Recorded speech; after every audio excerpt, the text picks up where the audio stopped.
नमः शिवाय। हरे कृष्णा दोस्तों, आप सभी का हमारे चैनल में बहुत बहुत स्वागत है। आज हम सभी शर्तिला एकादशी की व्रत कथा सुनेंगे। आप सभी इस कथा का श्रवण बड़े ही मन लगाकर और श्रद्धा भाव से करिएगा। आइए कथा को प्रारंभ करते हैं। ओम नमो भगवते रुद्राय नमः। बोलिए भगवान शंकर की जय। कथा के अनुसार भगवान श्री कृष्ण और युधिष्ठिर जी महाराज के संवाद में शर्तिला एकादशी महात्म्य का वर्णन है। युधिष्ठिर जी ने पूछा, हे जगन्नाथ, हे श्री कृष्ण, हे आदिदेव, हे जगतपति, माघ मास के कृष्ण पक्ष में कौन सी एकादशी आती है? उसे किस प्रकार करना चाहिए? उसका फल क्या होता है? हे महाप्रज्ञ, कृपा इस विषय में आप कुछ कहिए। भगवान श्री कृष्ण ने कहा, हे कुंती पुत्र, माघ मास की कृष्ण पक्ष की एकादशी शर्तिला नाम से विख्यात है। सब पापों को हरण करने वाली एकादशी की कथा मुनि श्रेष्ठ पुलस्त्य जी ने दालभ्य को कही थी। वह कथा तुम भी सुनो। दालभ्य ने पूछा, हे मुनिवर, मृत्युलोक में रहने वाला हर एक जीव पाप कर्म में रत है। उन्हें नरक यातना से बचाने के लिए कौन सा उपाय है? कृपया कर वह आप कथन करें। पुलस्त्य ऋषि जी कहने लगे, हे महाभाग, आपने अच्छी बात पूछी है, तो सुनो। माघ मास में मनुष्य को स्नान करके इंद्रियों को संयम में रखकर काम, क्रोध, अहंकार, लोभ और निंदा का त्याग करना चाहिए। देवाधिदेव भगवान का स्मरण करते हुए पानी से पैरों को धोकर भूमि पर गिरा हुआ गाय का गोबर इकट्ठा करके उसमें तिल और कपास मिलाकर 108 पिंड बनानी चाहिए। माघ मास में अर्धा मूल नक्षत्र आते ही कृष्ण पक्ष की एकादशी का व्रत धारण करें। स्नान से पवित्र शुद्ध भाव से श्री हरि विष्णु जी का पूजन करें। अपराध क्षमा के लिए श्री कृष्ण नाम का उच्चारण करें। रात में होम और जागरण करें। चंदन, कपूर और भोग दिखाकर शंख, चक्र, गदा, पद्म धारण करने वाली भगवान श्री हरि जी की पूजा करें। बारंबार भगवान श्री कृष्ण के नाम के साथ कुम्हड़, नारियल और बिजोरे के फल अर्पण करके विधि पूर्वक अर्घ दें। दूसरी सामग्री का अभाव हो तो सुपारियों का उपयोग करके भी पूजन और अर्घदान किया जा सकता है। इसके पश्चात भगवान का मंत्र के साथ पूजन करें और पूजन के बाद ब्राह्मणों की पूजा करके उन्हें पानी से भरा घड़ा देना चाहिए। साथ में छाता, चप्पल और वस्त्र भी अर्पण करें।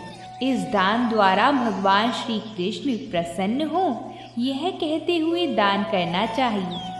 अपनी परिस्थिति अनुसार श्रेष्ठ ब्राह्मण को काली गाय दान में देनी चाहिए। हे द्विजश्रेष्ठ, विद्वान पुरुष ने तिल से भरा हुआ पात्र दान करना चाहिए। तिल के दान से व्यक्ति हजारों वर्ष स्वर्ग में वास करता है।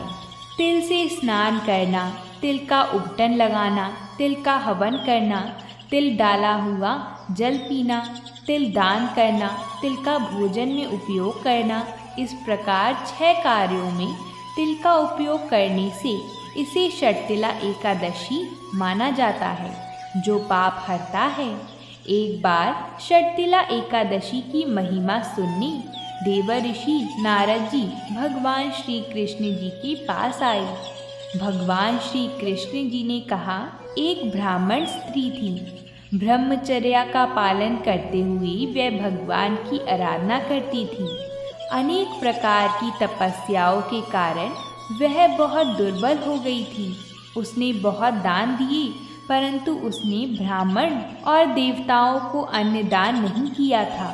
अनेक प्रकार के व्रत और तपस्या करने से वह शुद्ध हो गई थी। परंतु भूखे लोगों को कभी भी अन्नदान नहीं किया था। तभी श्री भगवान उसकी परीक्षा लेने के लिए ब्राह्मण के रूप में साध्वी के घर जाकर भिक्षा मांगने लगे। तभी उस ब्राह्मणी ने पूछा, हे ब्राह्मण, सत्य कहें कि आप कहाँ से आए हैं? मैंने सुनकर अनजान बनते हुए उसे उत्तर नहीं दिया। उसने क्रोध में भिक्षा पात्र में मिट्टी डाली। उसके बाद मैं अपने धाम लौट आया। अपनी तपस्याओं के प्रभाव से ब्राह्मणी मेरे धाम वापस आई। उसे संपत्तिहीन, स्वर्णहीन, धान्यहीन सिर्फ एक सुंदर महल मिला। उस महल में कुछ ना पाकर वह अस्वस्थ और क्रोधित होकर मेरे पास आई और पूछने लगी, हे जनार्दन, सब व्रत और तपस्या करके मैंने श्री हरि विष्णु जी की आराधना की, परंतु मुझे धन धान्य क्यों प्राप्त नहीं हुआ? मैंने कहा, हे साध्वी, तुम भौतिक विश्व से यहाँ आई हो। अब तुम अपने घर लौट जाओ। तुम्हें देखने देवताओं की पत्नियाँ आएंगी। उनसे शर्तिला एकादशी की महिमा पूछकर पूरा सुनने के बाद ही दरवाज़ा खोलना, अन्यथा नहीं। यह सुनकर ब्राह्मणी घर वापस आई। एक बार ब्राह्मणी दरवाज़ा बंद करके अंदर बैठी हुई थी। तब देव पत्नियाँ वहाँ पर आकर कहने लगी, हे सुंदरी, हे ब्राह्मणी, हम तुम्हारे दर्शन करने आए हैं, कृपया करके दरवाज़ा खोलें। तब ब्राह्मणी ने कहा, आपको मुझे देखने की इच्छा है तो कृपया कर शर्तिला एकादशी की महिमा का वर्णन करें, तभी मैं दरवाज़ा खोलूँगी। उस समय एक देव पत्नी ने उसे वह महात्म्य बताया। महात्म्य सुनने के बाद ब्राह्मणी ने दरवाज़ा खोला।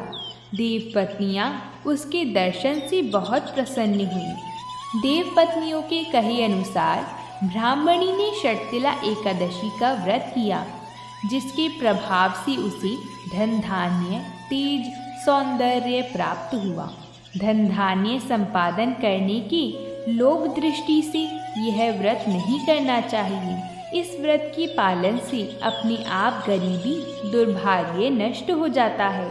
जो कोई भी इस तिथि को तिलदान करेगा वह सब पापों से मुक्त हो जाएगा। बोलिए भगवान श्री हरि की जय हो। अब हम सभी एकादशी की बड़ी रोचक कथा सुनेंगे। प्राचीन समय की बात है। एक आलसी लेकिन भोला भाला युवक था, जिसका नाम आनंद था। दिन भर कोई काम नहीं करता था, बस खाता ही रहता और सोता रहता था। घर वालों ने कहा, चले जाओ, निकलो घर से, कोई काम धाम करते नहीं हो, बस पड़े रहते हो। वह घर से निकलकर यूं ही भटकते हुए एक आश्रम में पहुंचा। वहां उसने देखा कि एक गुरुजी हैं। उनके शिष्य कोई काम नहीं करते, बस मंदिर की पूजा करते हैं। उसने मन में सोचा, यह बढ़िया है, कोई काम धाम नहीं, बस पूजा ही तो करनी है। ये सोचकर वो गुरुजी के पास गया और जाकर पूछा, क्या मैं यहाँ रह सकता हूँ? गुरुजी बोले, हाँ हाँ, क्यों नहीं। आनंद बोला, लेकिन मैं कोई काम नहीं कर सकता हूँ गुरुजी। गुरुजी बोले, कोई काम नहीं करना है, बस पूजा करनी होगी। आनंद बोला, ठीक है गुरुजी, वह तो मैं कर लूँगा। अब आनंद महाराज के आश्रम में रहने लगा।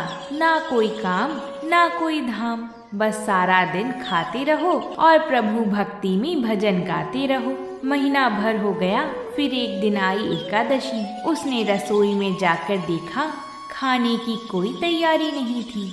उसने गुरुजी से पूछा, आज खाना नहीं बनेगा क्या? गुरुजी ने कहा, नहीं, आज तो एकादशी है, तुम्हारा भी उपवास है। उसने कहा, नहीं, अगर हमने उपवास कर लिया तो कल का दिन ही नहीं देख पाएंगे। हम तो नहीं कर सकते उपवास, हमें तो भूख लगती है। आपने पहले क्यों नहीं बताया? गुरुजी ने कहा, ठीक है, तुम ना करो उपवास, पर खाना भी तुम्हारे लिए कोई और नहीं बनाएगा, तुम खुद बना लो। मरता क्या ना करता, गुस्से में गया रसोई में। गुरुजी फिर आई और बोली, देखो, अगर तुम खाना बना लो तो राम जी को भोग जरूर लगा लेना और नदी के उस पार जाकर बना लो रसोई। आनंद बोला, ठीक है गुरुजी। और वो लकड़ी, आटा, तेल, घी, सब्जी लेकर आनंद नदी के उस पार चला गया। जैसे तैसे खाना भी बनाया। जब वह खाने लगा तो उसे याद आया कि गुरुजी ने कहा था कि राम जी को भोग लगाना है। वह भजन गाने लगा, आओ मेरे राम जी भोग लगाओ जी, प्रभु राम आइए, श्री राम आइए, मेरे भोजन का भोग लगाइए। कुछ देर भजन गाते गाते जब कोई न आया तो वह बेचैन हो गया कि यहाँ तो भूख लग रही है और राम जी आ ही नहीं रहे हैं। वह तो भोला मानस जानता नहीं था कि प्रभु साक्षात तो आएंगे नहीं, पर उसने सोचा कि गुरुजी की बात मानना तो जरूरी है। और उसने फिर कहा, देखो प्रभु राम जी, मैं समझ गया कि आप क्यों नहीं आ रही हैं। मैंने रूखा सूखा बनाया है और आपको तरमाल खाने की आदत है, इसलिए नहीं आ रही है ना। तो सुनो प्रभु जी, आज वहाँ भी कुछ नहीं बना है। सबका एकादशी का व्रत है, खाना हो तो यह भोग ही खा लो। तब प्रभु श्री राम जी अपने भक्त की सरलता पर बड़े मुस्कुराए और माता सीता के साथ वहाँ प्रकट हो गई। भक्त असमंजस में पड़ गया। वह सोचने लगा कि गुरुजी ने तो कहा था कि राम जी आएंगे, पर यहाँ तो माता सीता भी आई हैं और मैंने तो भोजन बस 2 लोगों का बनाया है। पर उसने खुद को समझाया और कहा, चलो कोई बात नहीं, आज इन्हें ही खिला देता हूँ। फिर कुछ देर बाद वह बोला, प्रभु मैं भूखा रह गया हूँ, लेकिन मुझे आप दोनों को देखकर बड़ा अच्छा लग रहा है। लेकिन अगली एकादशी पर ऐसा ना करना, पहले बता देना कि कितने जन आ रहे हो, और हाँ थोड़ा जल्दी आ जाना।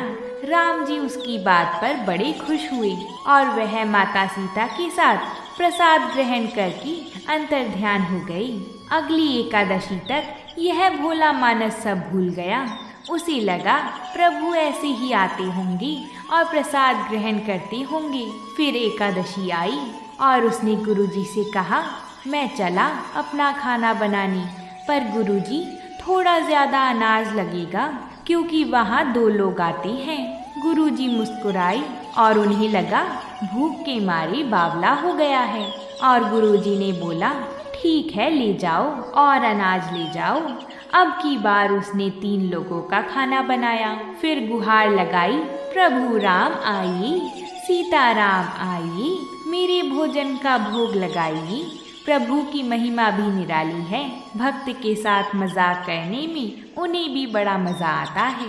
इस बार वे अपने भाई लक्ष्मण जी, भरत जी, शत्रुघ्न जी को लेकर आ गए। राम परिवार को देखकर भक्त को चक्कर आ गया और वह सोचने लगा, यह क्या हो गया, एक का भोजन बनाया तो 2 आए, आज 2 का खाना ज्यादा बनाया तो पूरा खानदान आ गया। लगता है आज भी भूखा ही रहना पड़ेगा। और यह सोचकर उसने सबको भोजन लगाया और बैठे बैठे देखता रहा। अनजाने में उसका भी एकादशी का व्रत हो गया। फिर अगली एकादशी आने से पहले उसने गुरुजी से कहा, गुरुजी ये आपके प्रभु श्री राम जी अकेले क्यों नहीं आते? हर बार कितने सारे लोग ले आते हैं, इस बार अनाज ज्यादा देना।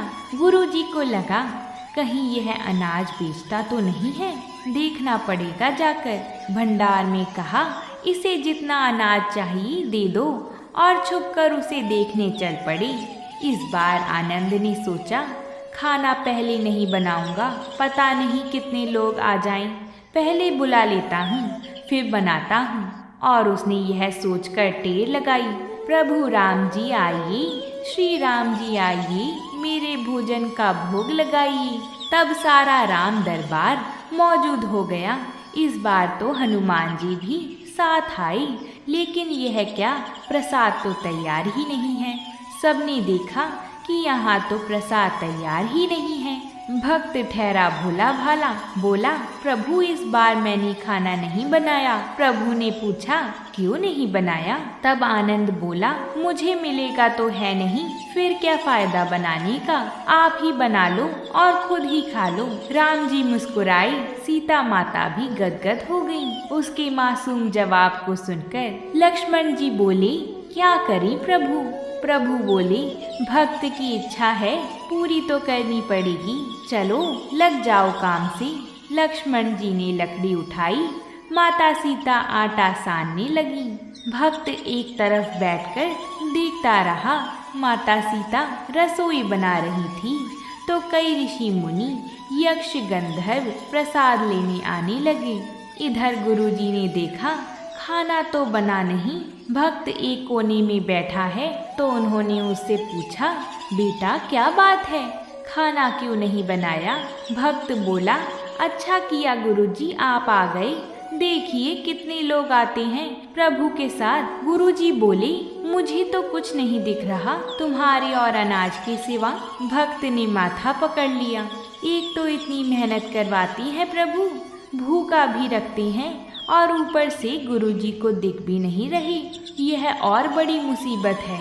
तब उन्होंने प्रभु से कहा आप गुरुजी को क्यों नहीं दिख रहे हैं?